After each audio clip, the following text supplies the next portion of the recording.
Okay, question for me. Okay, guys. So today is my second lecture, and I had to divide this lecture up into two parts because the content is just too big to squish into this one lecture. But I called it demonology. It simply means studying of demons or studying of spirits and whatnot.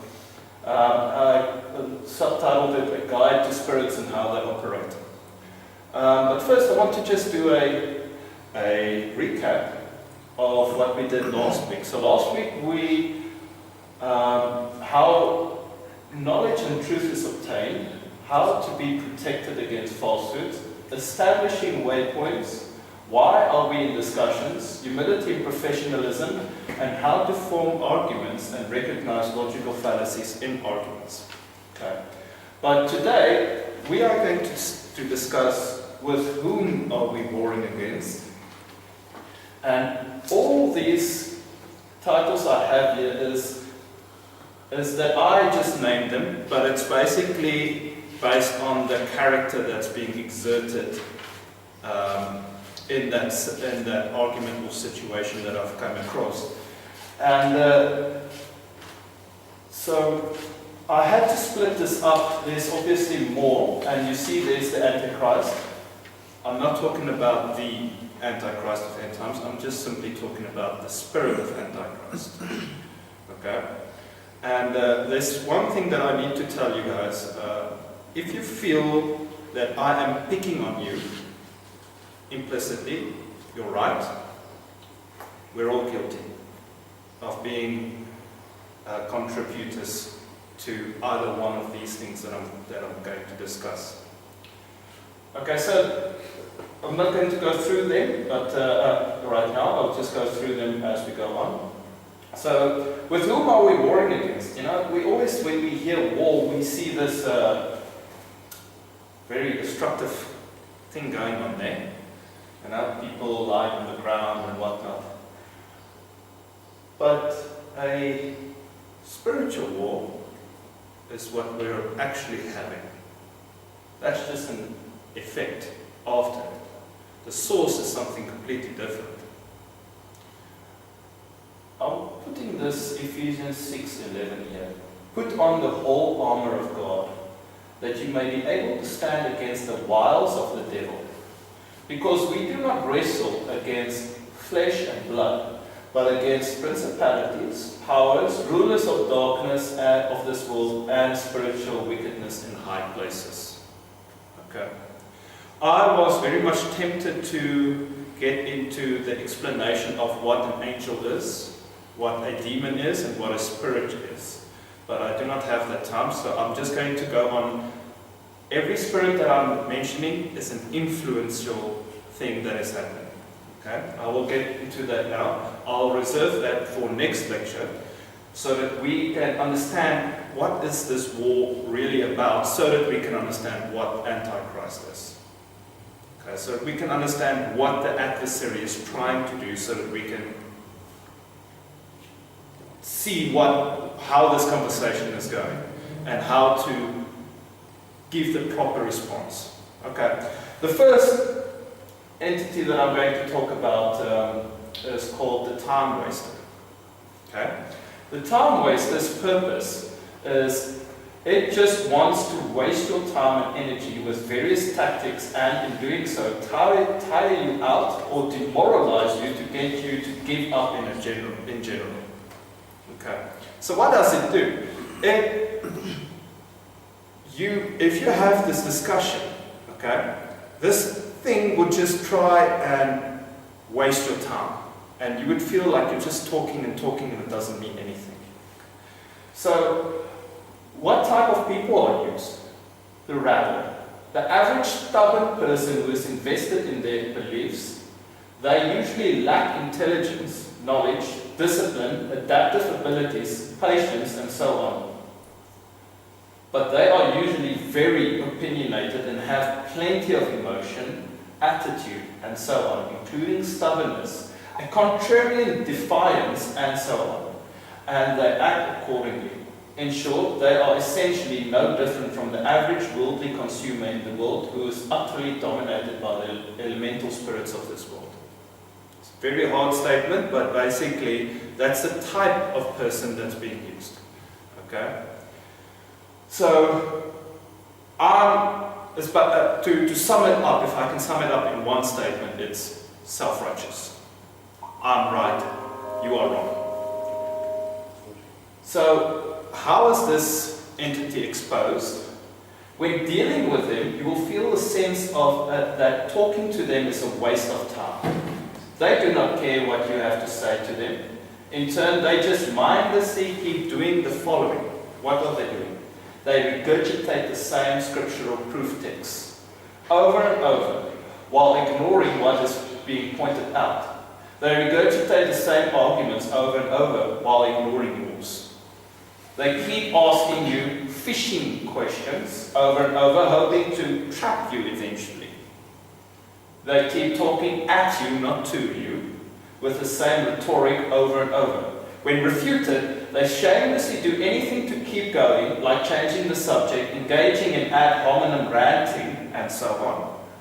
They will avoid addressing your arguments either completely or partially, and would then have the response bloated with non-relevant information. I'll make an example. We're talking about, let's say, the deity of Christ, and this person perhaps doesn't believe that Christ is God. He would somehow just tell something about the chair, about how the weather works, and just refute your arguments or something like that. So it's kind of like meaningless to have that point. They will try to steamroll you with statements, and when you speak, they will ironically and hypocritically try to call you out for not giving them a chance to speak. What? You say we have to keep the law? We're no longer under the law. We're justified by the law. The laws, we're dead to the law. The law doesn't save us. Christ is the end of the law. No, but you're getting it wrong. Let me finish. They steamroll you, but they don't want to give you a chance to talk. And when you try to talk, they call you out and say, why don't you let me talk? They will try their best to prevent you from speaking. Okay. Now, each of these spirits that I'm talking about, you have to thwart their purpose. This one tries to waste your time.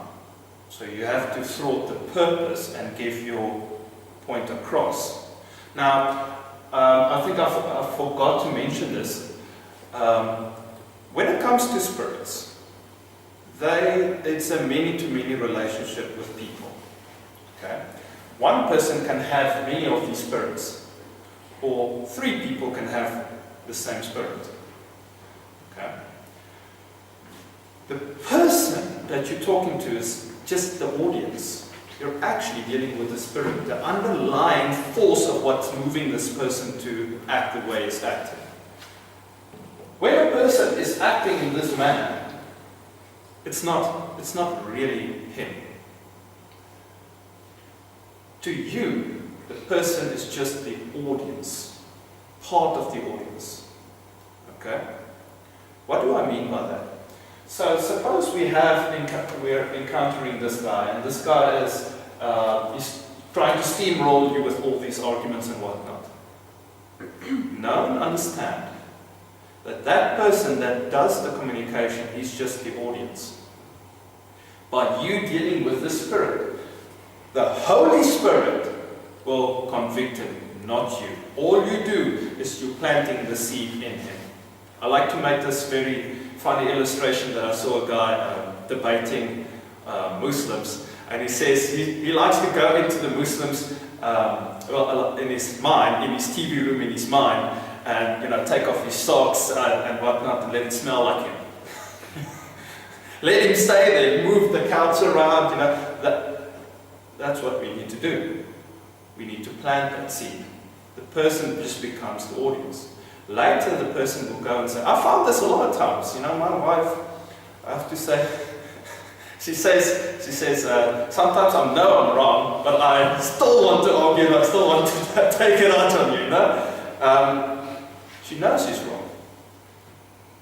But by you dealing with, not by you dealing with her as if she thinks she's right and whatnot, you're already making this mistake. Understand what that person's position is. Okay? The person you must love. If a guy, I'm going to talk about another spirit in a short while. If a guy comes and he punches you in the face, understand that it's not him. Yes, he chose to be influenced by the spirit. He has free choice. He could have chose not to. But the thing is, who are we warring against? It's not the person. It's this type of thing. This is just a name that I use to categorize and how to find out how to deal with the current things. But we're warring against this. Okay? So, then we have effective countermeasures. How do you deal with this spirit here? Always stay professional and give them no reason to fault you personally. We sometimes love to do something wrong, and they like to point that out, and they use that to vindicate their point. Do not let them dictate the rules of your conversations with them. Instead of letting them do so, you make the rules of the conversation. Keep them reasonable and enforce them. For instance, stay on the subject at hand and keep them on it as well. Otherwise, if they persist in going off it, then point out that they are doing so, in turn refuse to continue talking to them flat out. You need, remember, this is a time waster. So what must we do? The purpose of the time waster is to waste your time. So what must you do? You must thwart the purpose. You see how this works. So, what are you just doing here? Refuse to continue talking to them flat out. I'm not going to waste my time. Either you come to the party, talk to me decently, stick to the conversation, or this conversation is over. Because you have no interest in this conversation, really. But to waste my time, basically. Okay? This is important. I've seen this a lot of times when people have these verbal discussions. The time waster loves to do this. He goes and grabs any topic that he can and he just puts it down. So when he steamroll you with arguments, as I showed in the previous slide, they will try to steamroll you with arguments. Let's use the example I gave. What? You say we need to keep the law? We're no longer under the law. We're not justified by the law. Christ is the end of the law. We just need to love God and love our neighbors. You're a legalist. What you need to do, and this is actually very simple, have a note ready to jot down the points of contention being presented against your position. And go through each of these synchronously. You'll find that they want to jump around these points, and when they do, simply stay to your rules and say, I'll get to that in a moment, let's deal with this point first. If you're unable to do this, schedule a discussion. If the person doesn't want to enjoy the discussion, end of conversation. He's wasting your time. Sounds harsh, but the fact is, we have to acknowledge that the other person has freedom of choice, and we have to respect that. If the person sincerely wants to have the discussion, he will agree with us. Otherwise, you'll just waste your time and you're playing to the demon's purpose. Remember, it sounds tempting, but the demon's purpose is to demoralize you, demotivate you. I'm trying to get to this person, but it never works. If that person, you can bring a horse to the water, but you can't force the horse to drink. It's the same thing here. You need to understand that the person needs to come to the party as well. Okay? Have talking points perfected. Canned replies, if I can put it that way. Pre-made write-ups of references for the statements you make, and other such things ready, handing them out. Or from memory or physical documents, as necessary. The shorter your statements or questions, the better. So have them ready. What do I mean by that? You need to study. I told Regan just now, imagine when's the last time you guys had a 400-meter dash? Imagine now you're going to have a 400-meter dash with a person that does this every day. Who's going to win? What? In Scripture, it's exactly the same thing. The Word is your food. If you don't eat your food every day, what happens to a person if he doesn't eat? It's the same thing with your spiritual connection with God. And it's through His Word.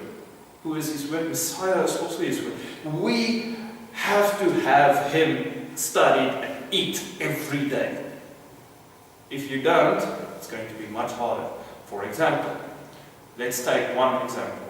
If I say to you, you're no longer under the law, but you do not know Romans 6, verse 14. It's going to be very difficult. Okay? Because the Spirit likes to talk you over you. So you need to keep your statements short, to the point. But you can only do that if you have done your studies beforehand.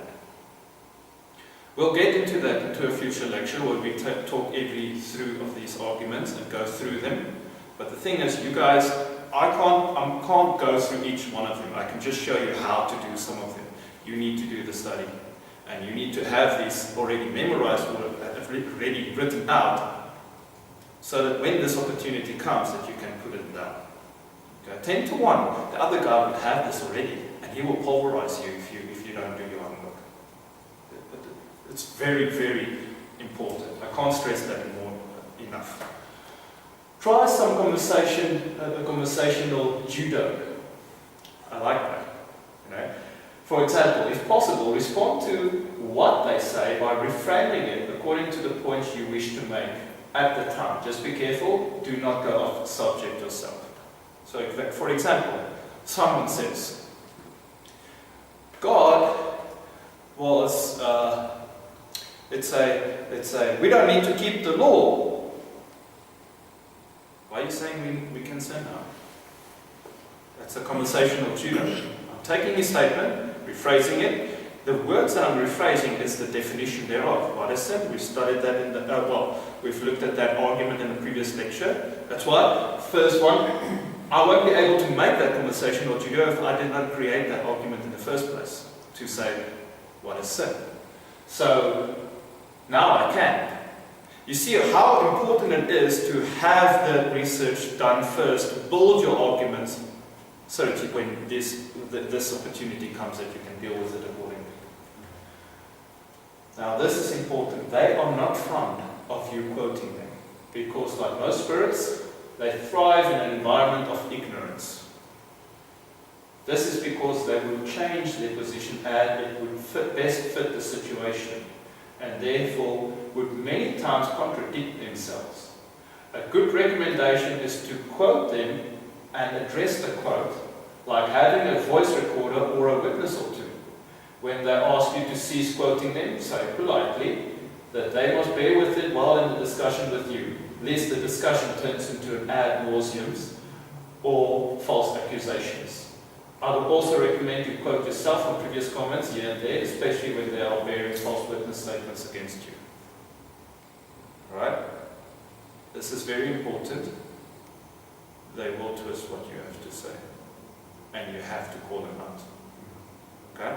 They will contradict themselves, and you have to be able to call it out. And they will not admit to them being contradicting themselves. It's very seldom that I actually found that a person will say, oh, yeah, I was actually mistaken. Very seldom. So, there's nothing wrong in having a Bible discussion and bringing a person or two extra to just witness. They don't need to pitch into the conversation, they just need to witness. Or have a voice recording. Sounds weird, sounds off. You know, a guy's like, am I now being under investigation or something? Yeah. Sorry. But likewise, it's for your own good as well. If you don't like it, then let's not have this discussion then. Remember, you make the rules. Okay. And that is basically how we deal. Oh no, there's more. If they did not address your argument or rebuttal, or only partially, instead added bloated, non-relevant information, ignore the non-relevant information, even if it's very tempting to go in there. So you're talking about law, and this guy is talking about how true story, the sin of Adam and Eve was Adam and Eve having sexual intercourse with an evolved ape. But he believes that we don't need to keep Sabbath. As tempting as it is to refute, stay on the topic. You need to be very clear on this. The reason why is he's hooking you into wasting your time. Again, focus on the point at hand. If for some reason you are, okay, I've already discussed it, rinse and repeat until they want to cease the interaction. The time waster wanting to say, I don't want to waste my time. That's basically what you're doing here. Because he's realizing you're thwarting his purpose. Keep on doing it. That is for this spirit. The next one is the attacker. Yeah, that's basically a good illustration of what this thing is. The attacker is a spirit which want to just beat you down with personal attacks and direct, in-your-face abusive ad hominem rhetoric until you try to appease it with some form of compromise or raw submission. In general, do note that this spirit may in some cases want to assault you physically and would happily justify the assault. Okay, this is a very disgusting thing. And we don't know how to deal with it. What do you think? Let me ask this. What do you think will happen to me if I go into a church tomorrow? Let's pick a church. Pick anyone. I go in and I punch someone in the face. What do you think will happen to me? Bar fight. We got a bar fight in a church. We need to test that. Yeah, but the guy will tend to want to beat me up. We don't know how to deal with the attacker, and that's his strength. You need to know what this is in order to deal with it accordingly. I personally had instances where people wanted to beat me up, and my resolve is, go ahead, I'm not going to do anything. Interestingly enough, and this may sound a little bit counterintuitive, God doesn't want you to be beaten up. You won't be. If He wants you to be beaten up, there's a reason. 10 to 1, the other guy will feel very sad, and that will bring him into the church. I will get to vindication in our next lecture of what the war is really about. And remember in my previous lecture, take self out of the equation.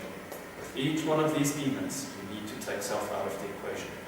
It's not the person that's wanting to harm you. It's the demon, and the person doesn't know how to deal with it. We've all been guilty of this thing. All of us. Let's understand how it works. People who are used. People with strong, bold, assertive, completely confident, competitive personalities. They are like fire, which burns when fed the fuel of motivating challenges. When fed the fuel of motivating challenges, counter-aggressions, successes, which come in the heat of battle and so on. But when carefully controlled with professionalism, calmness, and irrefutable counter-material, which is presently applied to them, they burn out, like a fire without fuel. As such, they are limited in what they can do, and they act accordingly. In short, they are like an angry person who is on adrenaline, a bully who is jacked up and ready for a fight, or some other such person. The person who thinks the victor is the one who beats the other one down. Okay? I get to assault you physically or verbally, and because that hurts you, I therefore am right in my argument. That's it. Does that sit nice if a person says something bad to you? No, of course not. Do you need to tolerate it? Absolutely. And ignore it as if it's like a little chihuahua caffeine. How did David feel when Goliath was standing there? I think personally to him, Goliath looked like a chihuahua. But that's just a ranting off. Exposure. When dealing with it, you will feel a sense of feeling of being overwhelmed with accusations, personal attacks, and other such aggressions. And this person will seem predominantly focused on being on the attack. You may even feel a feeling of insecurity in that the person is hostile towards you. First and foremost, they will try and make you defend yourself with accusations, personal attacks, and so on. As they stay on the attack, persuaded to this, they will try to overwhelm you with things like a long list of scriptural proof texts, a moving instance of what they say, a sustained repetition of personal accusations against you. When they are, that's a bad typing there. When they are in rage against you, they may do extraordinary opposition research on you as a person. So they will go, Google Willem, and whatever nonsense I can find, I will use it. They will do that. They will go to Facebook. Oh, I see you married to a tie. Doesn't the law says you can't marry outside? You see what they do? They love doing that. They may harm you physically. We need to keep the law. No, we don't. I just beat you down. Where's your God now? They may try to get more people to overpower you. Really? You say we keep the law? Hey, come here, let's talk about this. Do note that they reason that the more upset they are, the more justified they must be. Okay.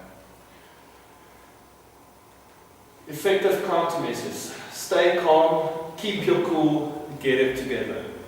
Don't resist their attacks with attacks. Whatever you do, do not attack. But rather, with a cool, calm, and collected atmosphere, absorb them. I'm going to beat you up. Okay. That's it. Because if you say, alright, let's go. Okay. You're feeling. Okay? Just say, okay. You need to stay professional and on point, regardless of what they say against you personally. Do not play the victim to their attacks. Oh, so-and-so said this bad stuff. No, don't do that. Don't do that. Or as they say, retreat from the battle. But rather grant them nothing and resist them like a doorstop. For example, do not give in to their insistence on what they are insisting on. Are you a legalist? You're a legalist. Let's discuss that. You don't go and say, no, I'm not a legalist. You don't go and play on what they say. Just stay on point. Let's discuss that. Let's have that discussion. Calm, cool, collected. That's all. Do not grant their non-proven assumptions, which are on point. Instead, ask for proof and references as necessary. Sometimes they will lie about things. Ask them for proof. If they can't provide it, then let's not have that discussion then. I'm asking you for proof. Go tit for tat, encountering their substantive points. Okay? If they made a point, a good valid point, let's discuss that. Let's go and say, let's have that discussion. If the guy is not willing to have that discussion, then let's not. Simple. Just don't feed into the victim mentality. Don't feed their rage. Calm, cool, collected. You see what I'm actually doing is I'm absorbing. I'm not bouncing off. And the fire eventually goes down. Different way of thinking. We don't normally think to deal with people that are hostile against us like this. When they expose their substantive arguments against you, bury them in good counter material as much as possible to demoralize them. Willem, you married to a Thai woman? That's against the law. Only if I was a Christian back then. See, it's short, just simple, just stand on. When they fight you or beat you, do not resist, but be calm, cool, and collected. Turn the other cheek as Messiah commanded. We don't do that. We must. There's a reason why he said that. I'll get into the next lecture. But it's very important that we understand why he said that.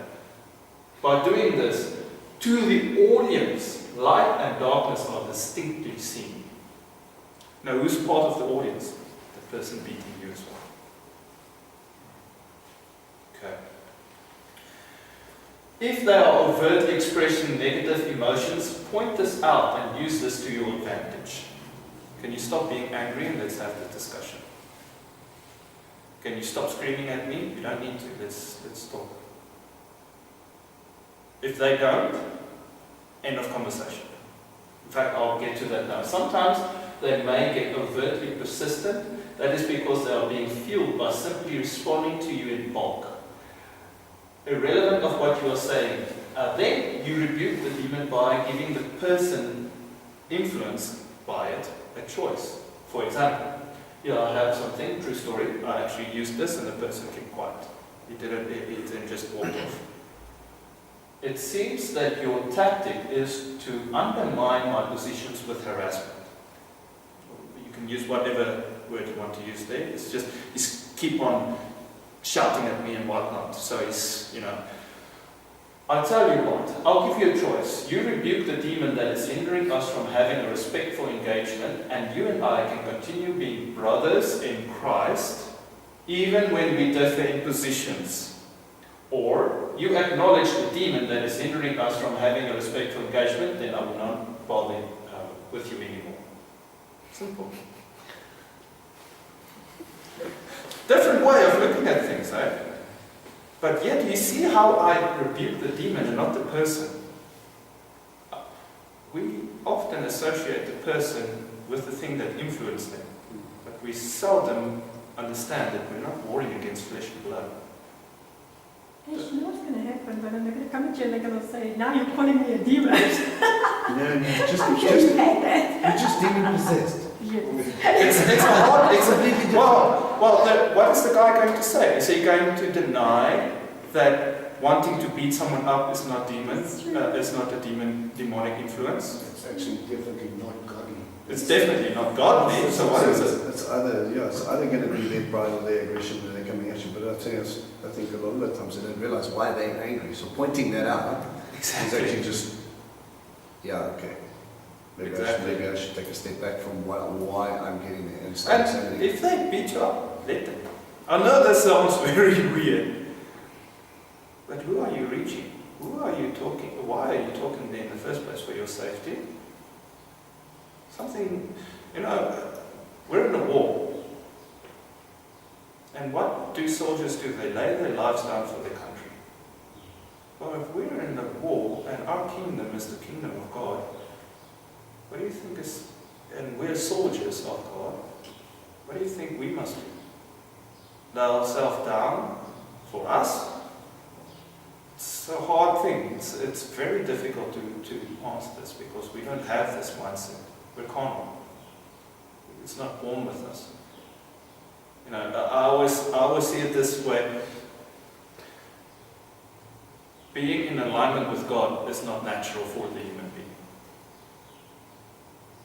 If it was, then Christ did not need to die. But the fact that he died, the fact that the Lamb was slain from the foundation of the world, gave us the possibility to choose not to go with the worldly things. There's something interesting about this whole war that we're missing. So, next one. If he responds as usual, ignore him indefinitely. Sometimes the person does turn around and would say stuff like, oh, this was a response, yes. No, this was another response. Okay, if you agree to also remain civil and respectful, I can chat. There are no reasons to attack when understanding is different. So what happened in this instance is I was talking to a person and he was starting to talk louder and louder and louder, and I simply said, can you calm down, let's just have this talk. And that was basically his response. And ironically, he was the one guilty, but yeah, so... But I did not play into his accusation. I kept to the point on hand. He was the one guilty of being disrespectful and whatnot, but I just played. And we had a good chat. We still ended up disagreeing about something, but the thing is, it was an interesting chat. It was actually very interesting. And I actually learned that day from a couple of things that he said that I didn't think about. And I had to go study it out. He was still wrong after my study, but I didn't know, so it helped me as well. Rinse and repeat until they lose interest in you. Okay. Eventually they see they don't get any reaction from this guy, so it's like, actually the more I attack this guy, the more I'm the bad guy, you know, and it's bad for a person that is subconsciously thinking that he is a Christian. The clown. This is a particularly nasty one, and I get this from a lot of skeptics and atheists. The clown, an assistant spirit, so he assists others, that wants to just overwhelm you with mockery and humiliation to directly destroy your dignity, thus poison the well, remember that argument, of your name, ultimately smear the doctrines you believe in. People are used, very hateful, arrogant, stubborn people of all walks of life who want to have a laugh at others' expense. Exposure. You will feel hit, belittled, defensive accordingly. In opening or transitional arguments, they accuse you of having flawed beliefs and or a flawed character. By ridiculing you, by portraying you in an exaggerated and mocking manner, even when trying to engage your substantive arguments, they frequently respond with sarcasm. Whenever possible, they try to spin the truth as laughable and absurd. They love to have fun by cutting up in general. They try to overwhelm or bypass what you say with such things. When exceptionally amused by you, they will try to have a laugh at your expense using sock puppet accounts. Okay. Online, people would try and create an account and just do the same thing. Or the spirit will influence 3 or 4 more people. Okay? They will try to bait you out with mocking statements or questions about God, for example. This is just from an atheist point. This can also be from a Christian point. For instance, one of my cousin's husband, what he stated to me was, he believed that Christ had a handsome vision, that sort of thing. Yeah, that's a bait. That is a clown, actually. If God is a male, does he then have a penis? That's a true question. I actually saw this question online. It's a baiting question because he's wanting to have fun at your expense. Was Jesus Christ a homosexual? Of course he was, because he never had a woman. How can a man that doesn't have a woman be straight? That's basically the argument. Jesus sinned big time. And then he rants about something stupid. God has faults.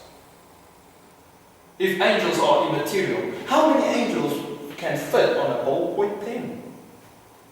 You see the humor attempt here. So what do? Stay in control. They want you to whine. How can you say that about God? They love that. It's to them funny and amusing. Don't ever, when people are mocking God, don't ever play the victim. I know it's hard, but don't play the victim. They want you to whine, make attempts at lame comebacks, and respond poorly in some way. So do not do this. Chances are, and this is I found this, chances are that they already have canned responses ready for your rebuttals. You need to stay on point. And when a natural, listen to this is important, when a natural, good, classy opportunity and a counter humor comes up, take it. They can dish out humor, but they cannot take it. So good quality humor with irrefutable points bruises their egos and shuts the most of them up. Humor, which is a good quality, is better than forced humor, they say. Okay? So, for example, if God was a male, did he have a penis? Why are you obsessed with penises?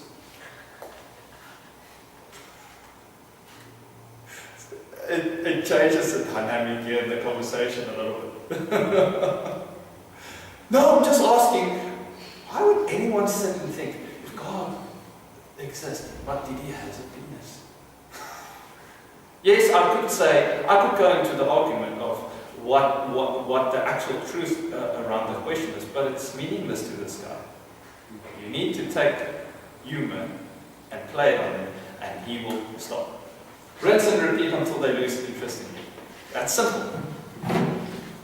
Be on point, talk to discussion, and humor it. The victim. This is a very nasty thing. If there's one thing I hate the most, then it's this thing. Because this thing, it is troublesome. The victim is a spirit which wants to just make you feel guilty until you abandon your offensive posture against it and conversely start compromising with it and what it stands for. It can create an atmosphere which is charged with its appearance of victimhood and your manufactured sense of guilt. In doing so, it can create a cover under which attacker spirits and time-waster spirits can gather and intervene against you as the good guys. You see how nasty these things can get? They actually use each other like can't believe. In this way, it can set a trap by which it can overwhelm you and potentially destroy you in the eyes of others as the bad guy, the victim. So let's see the people that are used. And why did I made a boo-boo here. But basically, the people who are used are people that are extroverted, they're confident, they know social dynamics, and let's face it, women are much more emotionally intelligent than men. So, it's usually women, but men also play very well. I've seen a lot of men being influenced by this thing. Okay? But why do women use this? Because we feel more sympathetic when a woman cries than when a man cries, for example. Or when a woman is outraged or something. I'll give you an example of, let's carry on with this thing. So, exposure. When dealing with them, you will get a sense of feeling trapped into defending yourself for the sake of integrity, honor, and your very name. When they dislike something you do, they attack it by being offended by it. And publicly declare their offense to it in order to trigger their friends and allies into giving them attention and support. Now, the interesting thing is about the victim, it can also twist something you said. I find this also very much becomes a Shana issue. Mm-hmm. So where they would be like attacking that person but making themselves look like a victim. Exactly. Like isn't a major attack. Exactly. A good example, a very good example of this spirit is a woman that doesn't like a guy that just went to drink coffee with him, playing a little bit flirty and whatnot. And perhaps they spent the night and she goes the next day to police and says, "He raped me." She's attacking him by playing the victim. Okay. They would, in an innocent, sweet and agreeable manner, ask you to explain yourself. Can you tell me what you mean by that? Innocent, very innocent.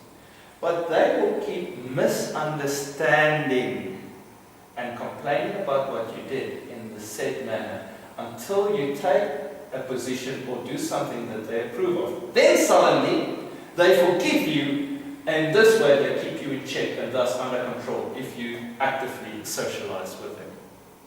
What do you mean by we don't need faith, we can just keep the law? No, that's not what I mean.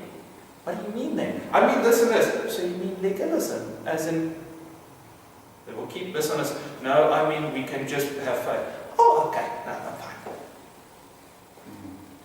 Okay?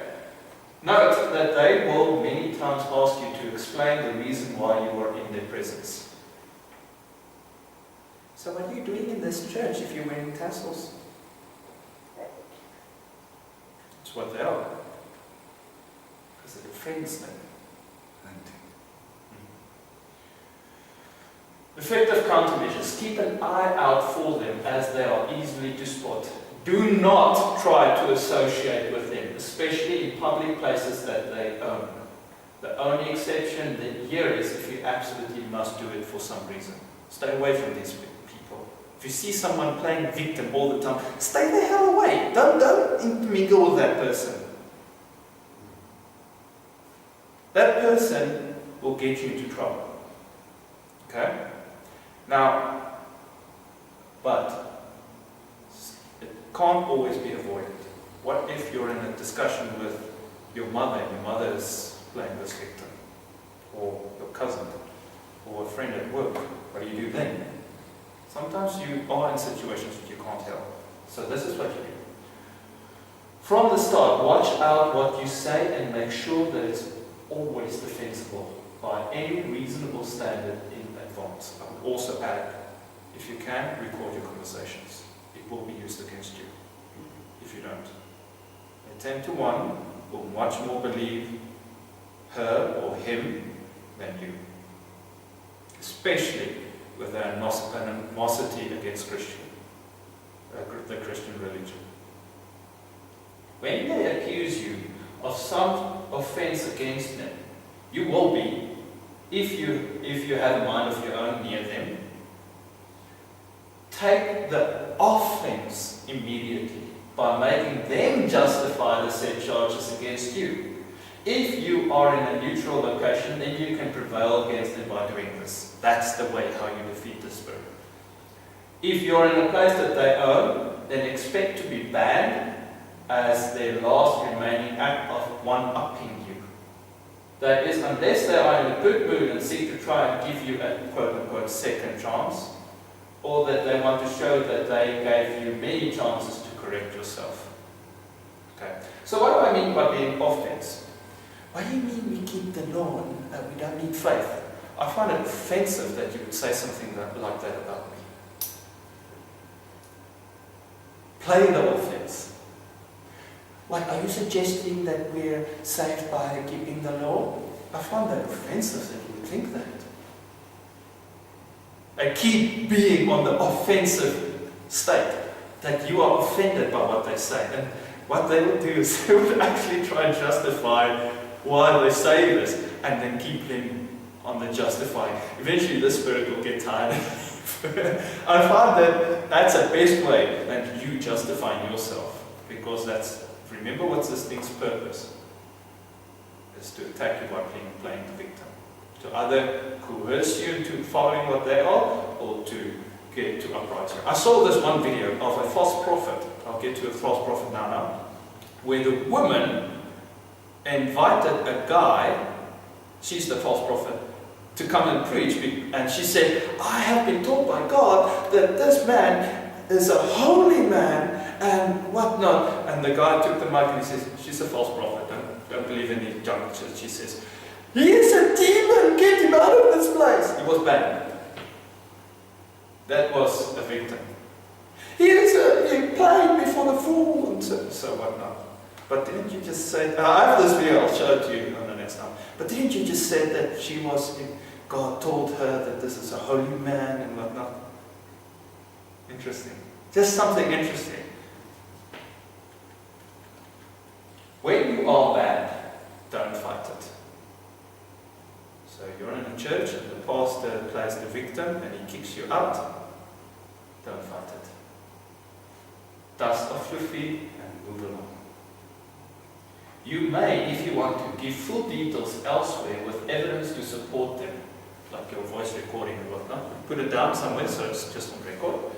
You'll notice that when you do this, they will really come to defend the reasons why you're banned. So for example, let's say I say, I've been banned from this and this and this, and we put it on YouTube, they will never defend it. Strangely enough, others would come up and denounce you for exposing them, even though they profess to disagree with what happened. Don't be fooled by these. These are sympathizers and are under the cover. So you would say, I agree, they shouldn't have banned you, but you have no right to expose them. What does Scripture say? Have no fellowship with what? With darkness, but rather expose them. Okay. And these guys want to try and thwart it. This is also a form of the Spirit coming in to try and defend the victim of that place. Always have the utmost respect, civility, and professionalism, regardless of what the context is. I was in a heated argument not too long ago where people were screaming in my face. My way of exiting the conversation, I bid you good day. If I have said anything offensive, I apologize. It's okay. Something different. Always be cool, calm, and good. When Christ was angry, he wasn't angry in the conversations where demons were running towards him. He was angry for the sake of God in the church. He threw temples over and whatnot. That, I would say, is a righteous anger. But he wasn't angry when his disciples were fighting about who is the best. He was sad. We need to learn how our comfort. I read this interesting thing. I heard this interesting sermon.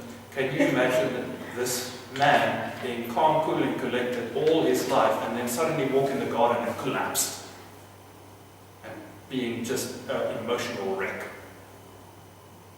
There's something about his character that we need to learn, and it is to deal with these guys. The pedantic. This guy is frustrating, but we have to deal with it. The pedantic is a spirit which wants to just tie you up and nullify your efforts with a focus on endless pedantic issues to demoralize you and get you to abandon your efforts in general. Okay, it's almost like the time waster, but its purpose is just different. It's more looking into nitpicking. People are used. People of the ivory tower. Example, bookworms, classroom rats, professors, journalists, scientists, and trolls, like know-it-alls. I know more than you do, type of thing, people. Okay? When dealing with them, you will feel a sense of being unable to properly present your case. Not even have the discussion, just to present it. Regardless of what you do. And you will feel intimidated and frustrated by doing the following. They mercilessly and endlessly quibble and nitpick what you say as their offensive strategy. They mercilessly, endlessly ask for proof of your claims. They mercilessly, endlessly play contrarian to test your claims. They mercilessly, endlessly invoke various rules and claims that you are violating them. Rules that you have not even agreed to that is correct. We can apply that rule in our conversation. You're not allowed to put your foot down there. You must sit upright. Why are you violating that rule? It's just an example, but nonetheless. They mercilessly, endlessly declare what you say has no merit. How to effective countermeasures? Keep your arguments simple, sound, and irrefutable. Advance slowly and carefully while expecting pedantic replies. When you do, quite simply turn the tables and put them on the defensive position using their own tactics. They can nitpick at yours, but they can't handle if you nitpick on theirs. Okay, a little bit of conversational judo. In order to attempt to make perfect arguments with perfect sources, they will frequently and unwittingly engage in appeal to authority, logical fallacies. Immediately call them out, and in doing so undermine their arguments and sources. God doesn't exist because Richard Dawkins, the author of God Delusion, says so. Call it out. Remember our logical fallacies? See how it comes into play in some of these cases. You need to understand logical fallacies should you want to advance in this. When possible, focus on calling out the rules that they invoke as arbitrary, unreasonable, and so on, appropriately. You can, when possible, use their own ridiculous rules that they invoke against them. Here's an example. God is unjust because how can He kill so many people in the flood? He does evil. Then I'll ask him, by whose standard? Yours? Isn't it hypocritical that yes, God, I can say, yes, let's say God does evil, but it's according to His standard that He's doing good. Why should He abide by yours and you not abide by Him? But you expect Him to abide by yours. Isn't that hypocritical? Here's another one. You are not allowed to judge. I get that a lot.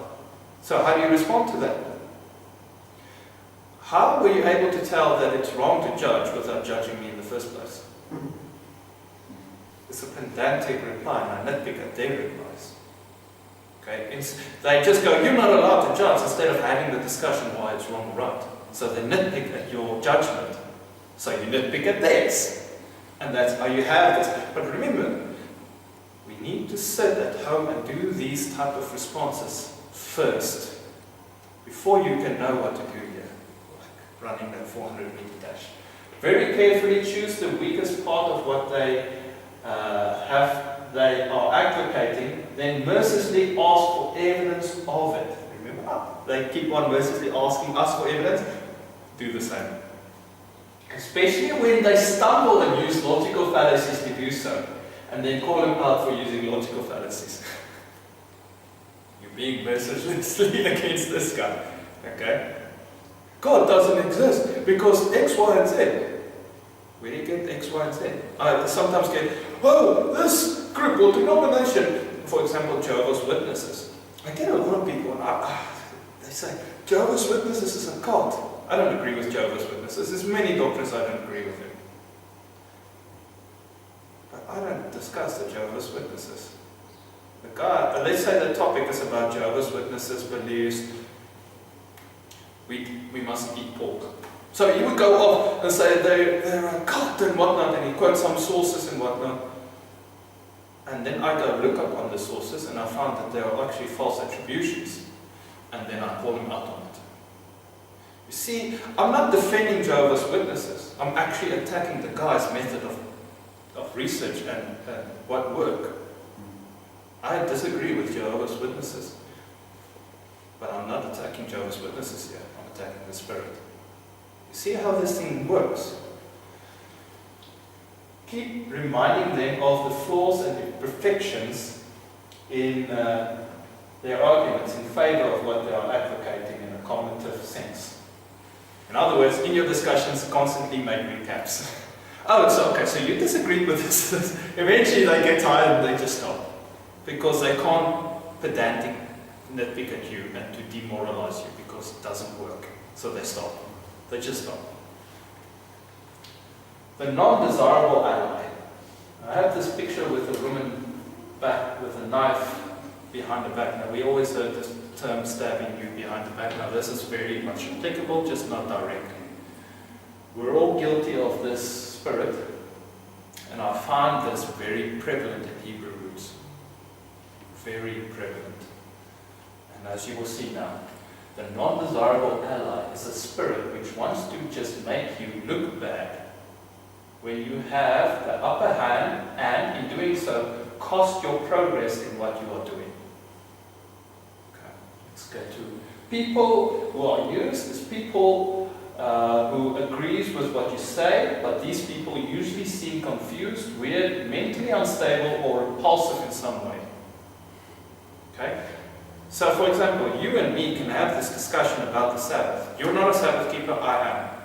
Then this another person comes in, he's a Sabbath keeper as well. I agree with what Willem says. You're an ass. Donkey rephrasing. Not the other one. So, he attacks you, but we're having this discussion. What is he actually doing? He's making me look bad now. Do you see how this spirit works? He's agreeing with what I say, but then he attacks you like a demon would. Attacker spirit, time waster, doesn't matter. He actually uses the other guys. Exposure. When encountering them, you will feel both amazed and repulsed by people, by such people. And of course, you will feel the desire to avoid them. They would argue in favor of your position, but at the same time say incredibly dumb things which would result in your position being undermined. They would compose incomprehensible posts, grammatically and or thought-wise, which are clear enough to just let you know that they agree with you. Okay? I'll make it basically the strong point is so that you can say, oh, at least I got another guy that agrees with me. No. I'll get to that now. They love to back you up with using repulsive commentaries against your opponents, which results in you being associated with them. They do this by showing great zeal for your position, while at the same time saying the most repulsive things to your opposition. Bad, eh? And this thing goes under the radar. We don't normally pick this thing up. Something I noticed as well is you'll have a lot of guys very, very passionate about what they've come into or found. Now the thing is, yeah, they're passionate about it, but as well at the same time, they're because of what they've come out of, they are angry and upset, and they see those people as an enemy. And very much, now God has revealed truth to them, but they still picture those people as an enemy. Exactly. Look, remember what I said in the beginning? It's not the person, it's the spirit or the influencing spirit behind the person. Okay? The person can come out of the church and can be very angry at this Babylonian nonsense that was going there. But we need to be aware that you can be influenced by this one. You can be angry, but you don't have to be nasty. Okay? But a lot of the guys, and they sometimes are nasty. I've I've seen some guys that says a Sunday keeper, for example, would say to a guy, I've seen this, would say to a guy, brother, listen to me, I'm not your brother. That's bad. That's very bad. Tell the Sunday keeper that they're on their way to hell. Yeah. Yeah, I've seen that. And that is absolutely bad. You must not let this thing influence you, and this is how we deal with this. Effective countermeasures. Do not acknowledge them in any way.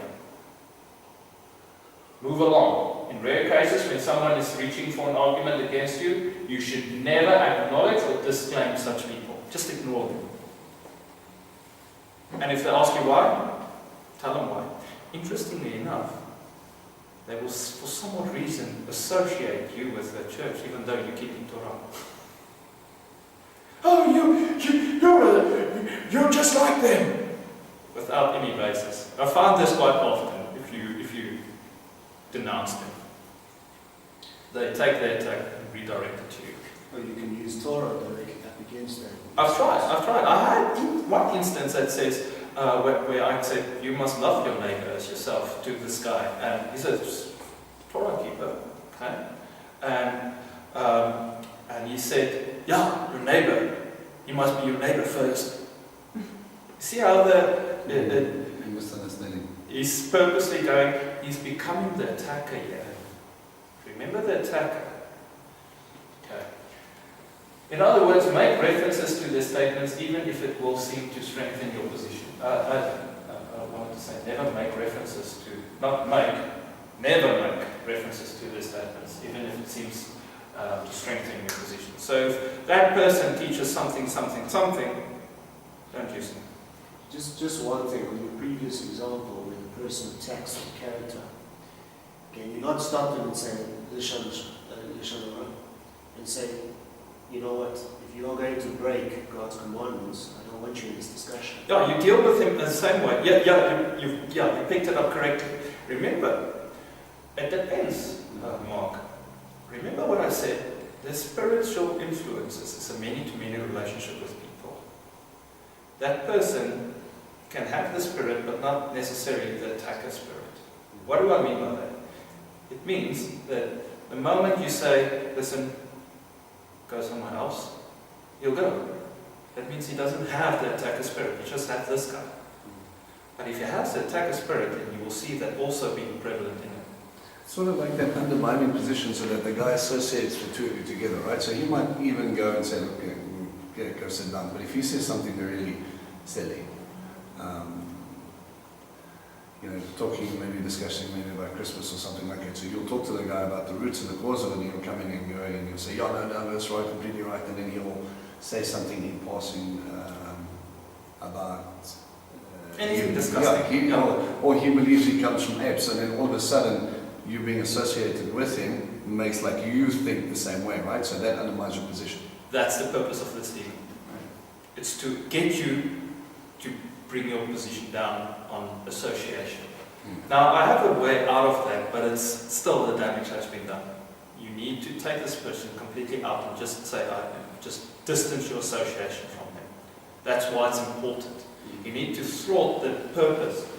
When you are being accused with them and accused thus, call it out as a guilt by association fallacy. I'm not associated with that. Call it out. You need to distance yourself. Come to defend the reasons why you are bad. Oh, why do I put that down? I really did something bad with my notes. It's a lot of notes. Okay. The unifier. Out of all the stuff that's out of hell, this thing is the most devastating to an assembly. Any assembly. Any church. This thing is bad. What is a unifier? What is its purpose? The unifier wants to assimilate you into a system of some sort, and in doing so, get you to compromise and conform accordingly with lots of disarming friendliness. Or else it will mercilessly protect the said system from you as a wall which is against you. So for example, let's say Vince has this assembly, okay, and I'm the unifier. I want to get into an assembly and tear it apart. What's the best way of tearing something apart? It's easy. This, Jesuits does this all the time. Now I'm going into conspiracies, but let me just explain. They go into an assembly. They bring out an antithesis and a thesis. Okay? What does this mean? They bring out two conflicting doctrines. Okay? Let's say a doctrine about creation. So let's say there's some people here that believes evolution, some people that doesn't believe evolution. And they would have two people, the one that's thesis, I believe creation or evolution, and one that's antithesis, I believe in evolution. Okay? And what they will do is, they would go in and start making the opposition very great. And then the unifier comes in and he brings in a synthesis, which is kind of meet the middle ground, or either one, but it brings peace in the assembly. But let me ask you this, is truth compromisable? You see the dangers of this thing? This thing is disgusting, but it will rip an assembly apart if you don't pick it up immediately. Okay? Let's look at this thing a little bit closer. People who are used, well-adjusted, level-headed, moderate people who handle responsibility well. They are highly sociable and mature people, not necessarily in age, but mature in character as well. And at the same time, they usually have positions of responsibility as parents, people with good jobs, people who have led fellowships and so on.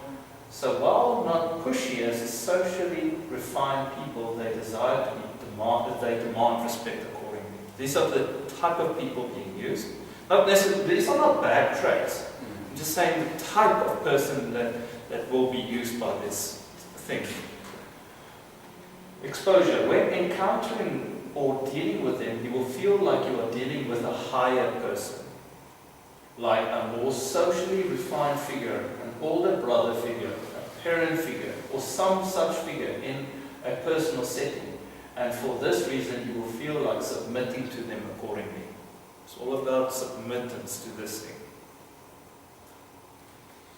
When not in a position of power, remember when they infiltrate the assembly, they seek positions of power. That's the first thing. They need to bring in this thing to tear this thing up. It is unusual for them to appear in a place where they do not have, to a degree, power or authority. But if they do, they will not remain committed to interactions with you. They will try to remain in control of their conversations with you by coming and going as they please. From the start, saying what they want to say and so on. They remain laid back, friendly, and very sociable. When involved, they will try to keep the pace between different people by proposing and compromising. Little bit nonsense until everything is just nonsense. Making sure that opposing parties understand how each other feels and doing such things. If people are willing to listen. However, in doing this, they often make fidelity to seek truth a second priority to helping people get along. Did you catch that? Truth is neglected for the sole reason of having peace. How did heaven work that out? Did they try to make peace just and neglect truth? No, it kicked the adversary out of heaven. Assemblies must follow the same pattern. If there are opposing doctrines going on and these type of things, assemblies need to be robust in dealing with this thing. Truth cannot be compromised. How do we know the truth? As we studied in the previous lecture, you shall know the truth. We studied it out, how we're going to get to the truth. When they are interested, they try to be forward about giving you food for thought. A little bit, that's here and there. Correction, personal advice, and such things in a friendly way, regardless if you've asked for it. That's the key one.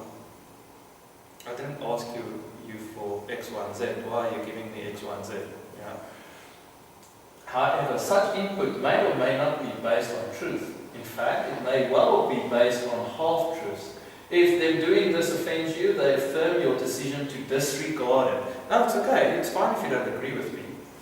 No, I'm not saying that's bad. I'm just describing the character of how they introduce error. In some way, which does not put down either side, and they move on. In general, they will try to subtly slither into a position of power by doing such things and gather up a social currency. Then they have the opportunity, they do something and try and unify the followers, friends and associates in general around them. Hence unify to break it apart. When in a position of power, so that one is a position of non-power, this one is when they are in a position of power, they do whatever they do when not when in power, but here that they are more insistent on making it stick, especially for the sake of the community that they have power in. Quite often, when they get overconfident, they straightforwardly use their power to enforce what they say. So when they sense that they are under attack, they will immediately gather associates and come and defend, and will always declare that they are only seeking for what is best. And it looks so nice because peace is always what we want, not truth. Effective countermeasures, dealing with them depends on whether they are wanting to deal with you. This thing is very subtle, but you have to recognize it if you want to deal with it. If they want to deal with you, you must beat them at this game by truly modeling the fruit of the Spirit. In doing so, try to entangle them in obligations to act out these things in your dealings with them. Then as you do so, stand up for what is truth, which is best, which is being compromised by them. This will disarm them and put them on the defense if done successfully. Over the long term, until you get away from them, in one way or another, you must keep doing this. Sooner or later, they will reveal who they truly are. Eventually, you will tie everything back up together. Error does not last in an environment of truth. It's just how it works. But you have to call nonsense out every time, and that's basically how you deal with this. Now, when they are in power, chances are you will also be kicked out. Okay? This can be any assembly, any church, any place. Okay, the next one, pillow. I know this sounds weird, but sometimes when I talk to a lot of people and I look at their arguments and I say, I'm so glad I'm not that person because I don't want to be in that predicament of answering the question I just gave them. This guy is the opposite of me, basically. This guy he understands his Bible. He knows how to argue. He knows how to debate. If you see this guy and you don't read your scriptures, don't even start. You will lose, guaranteed. He will wipe the floor with you. No, this guy is nasty.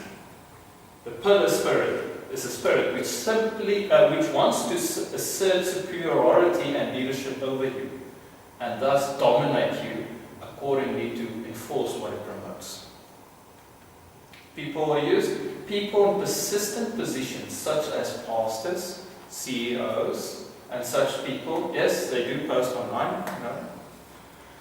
Who are able people to and have a drive to succeed accordingly. As such, they usually think highly of themselves. Okay. Now, what do I mean by highly of themselves?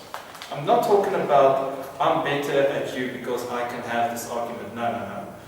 They think they are a good person in their arguments and whatnot. So what drives them? They would go and substantiate that by research. They would actually, for example, it's like a person that knows he's a good runner. He runs a 400-meter dash. Why? Because he does so every day. He's not arrogant that he doesn't do so and then he says, I'm good. He has reasons why he is highly of himself. He understands what he can do. Not he's self-absorbed. It's more like he knows what he can do. Okay? So it's not nonsense, it's not a bluff. He knows his stuff. When dealing with such a person, you will feel like your discussion with them is being locked down, steered, and dominated by them accordingly. Afterward, they come across as emerging as a guy of light. Conversely, even when the said person is not successfully doing so, you get the sense that they are trying to pretend that they are successfully doing so anyway.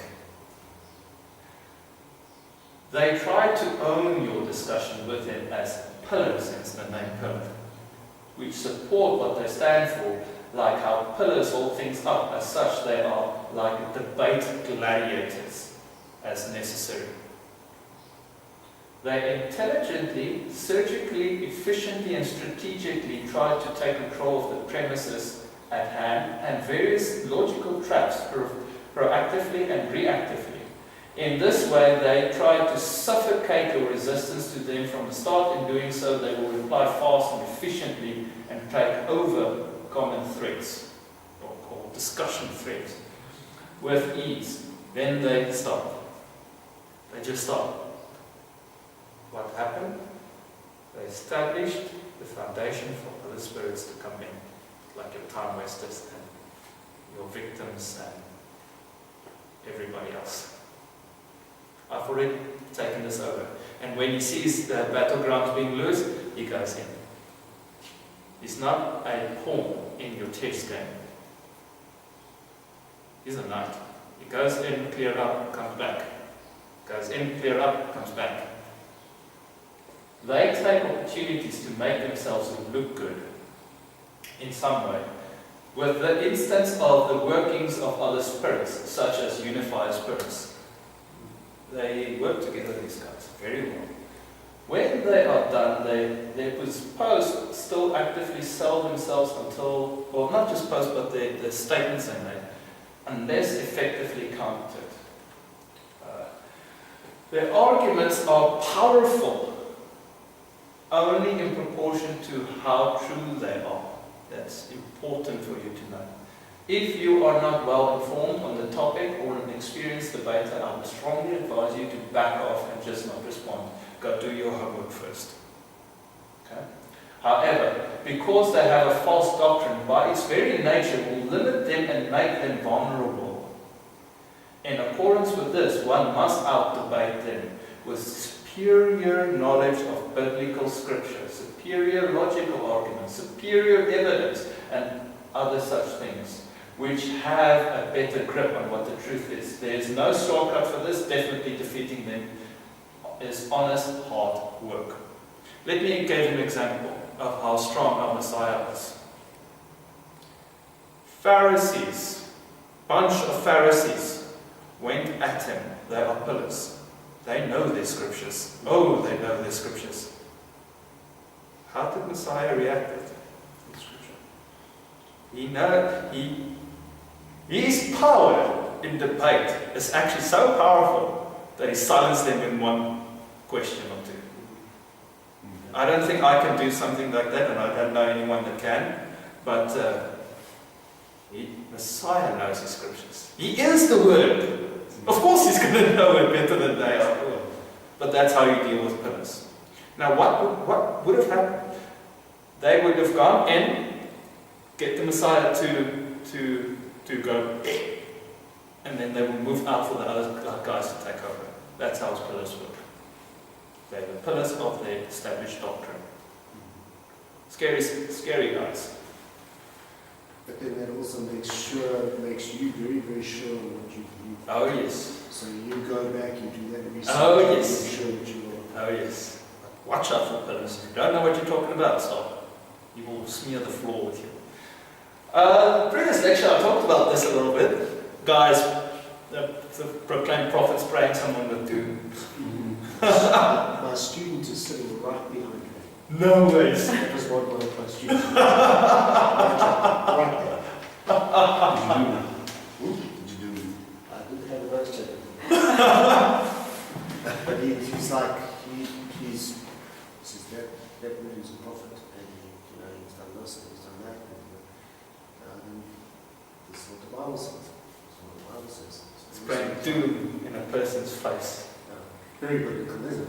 Yes. It's very holy. Sure. You want to have All that? that those. Okay, but this is a true problem.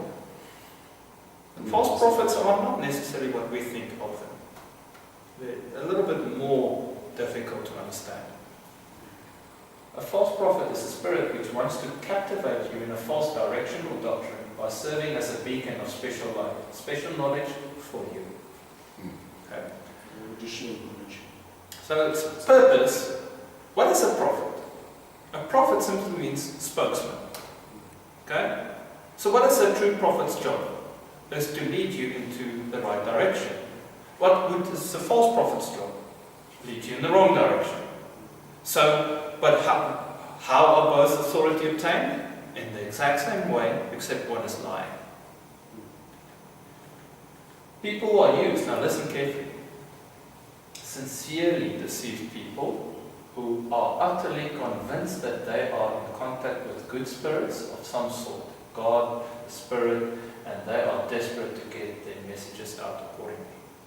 This guy can say, God has spoken to me and he has said X, Y, and Z.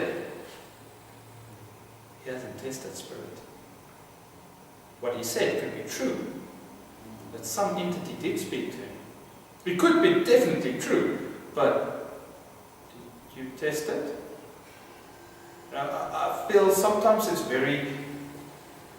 sometimes people do something because they think God would have wanted me to do this. Or I had this dream that I must do this. Did you test it? Or do you just accept everything as unqualified? They're sincere. They are sincere people. Their devotion towards God is true. But the demon told him something else. Okay? Here's where it gets scary. A demon can make something that it looks like is predicting the future. There's a case in Acts where women made money for people by predicting the future. Now, can a demon look into the future? No. Only God has foreknowledge. But how does he do that? It's simple. I predict that cup will fall down. I predict that we will sleep tonight. I predict that cup will fall down if I move the table. I predict I will sleep tonight. They take certain things. I predict the power balls will be 1, 2, 3, 4, 5, 6 tonight. Demons, as we'll see in the next lecture, demons are angels. They're just fallen. So therefore they have the influence of the realm that we have, our reality. We'll get into that now. They can manipulate things. They can move things. They're not just floating in the air, unable. They can move things. They can do things. It's a very real thing. We'll get into that in the next lecture. But there's also a different type of false prophet. People that are using ignorant believers who doesn't know how to test doctrine for gain or for any sort. Okay? That's also a type of false prophet. The exposure. When encountering them, you will feel that they are out there. However, even so, you will feel that that there might be something to them that they say. For they will have a strange, uncertain allure to them. You'll find what they have to say in many statements a high level of ambiguity. That's a key word, ambiguity. In that you can take that and form your own opinion regardless. You see that how that works? I take something, I say, the world will end. I'm just making an example. The world will end and it will end by fire. That's ambiguous. Because the guy is sitting there believing in a rapture doctrine. A guy is sitting there believing in a mid-rapture doctrine. A guy that sits there is a universalist. Can say, well, everybody's going to go to heaven. Earth just need to be purged. They all can agree to this, and they all say, I'm a prophet. But there's a guy that doesn't keep the Sabbath. There's a guy that thinks incest is okay. See what I'm getting at?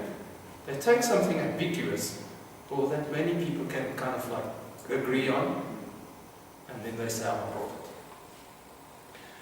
They have a compelling, questionable tale which urges you to listen to them. They may well try to offer prophecies for everyone, like a fortune teller on the street corner who tells fortunes while holding out a money cup.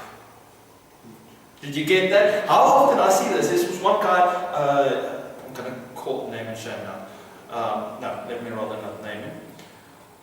He declares he's a Jewish prophet. And I looked at his website, and what's the first thing I see? Bunch of DVDs of lectures that you need to pay for. But they don't say buy it, they say donate and you get. Which is buy it. Okay? What does the scripture say? Buy not, but sell. What does the scripture say? Freely you have received, freely give. I'm sorry, but a true prophet would much more look like John the Baptist when he goes and preaches. He doesn't sell his stuff.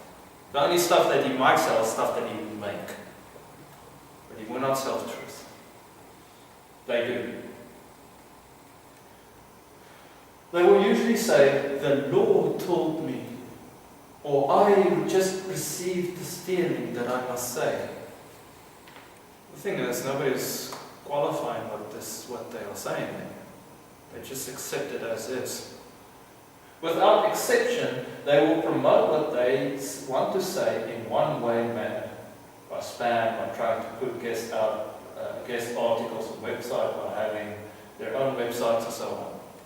So talking to them, they just ignore him. They just go, yeah, okay. They go on. It's always one direction. Usually they do not bother to converse with you if you contact them directly in the first place. So they just ignore you. If they even try to talk to you personally, they will just talk at you and not promote what they want to say, with an utter lack of regard for your responses to them, as if on a higher level than you. In this way, they hope to fish for potential new followers, regardless of what you do in response to them, and they hope to let their followers and other lesser spirits do the dirty work in defending for them, like the attacker, the victim, leaving the fire, and all these guys. Effective countermeasures: expose what they say as best as you can to whomever will listen anywhere that they are the subject of open discussion. Eventually, gaps will appear, and they can't help but show ungodly fruits when they try to cover these gaps. Here, the saying, patience is a virtue. Eventually, their colors will show. Eventually, they will say, I predict the chair will move, and the chair